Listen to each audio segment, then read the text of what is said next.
vidéo bi may def du question ragal man Pikine laa juddoo yaroo Pikine du ma ragal du ma bandile mais du ma ragal képp koo xam ne danga may def lu métti xanaa danga may bett féete ma ginnaaw mais doo jàkkaaroo man naan danga may def lu métti ndax ku ma fi ma juddoo ñi ma dëkkal xam nan ma xam fan la sama fi toll te góor yàlla laa bu ma sëkk nag yaa ngi dégg la vidéo bi may def pour aatu leen ngeen bàyyi li nga xam ne moom ngeen def rafetul ci Sénégal rafetul ci réew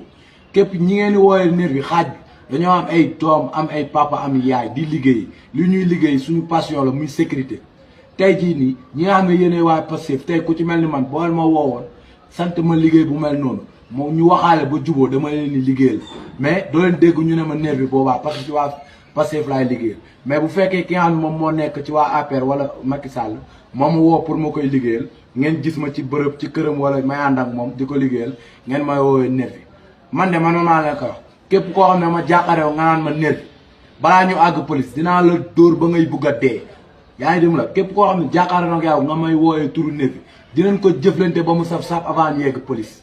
lu mel ni mit laa leen wax encore une fois ñun liggéey la ñuy def nekkuñu ay nervi dañuy liggéey sécurité nekk ay professionnels yoo xam ne dañoo fay 450 000 di def formation ba mu mot ñu jox ñu ay lijaasa xamal ne ñu apte ngeen pour mën a liggéey bi de grâce bàyyi leen manipulation bi ak lii ngeen di def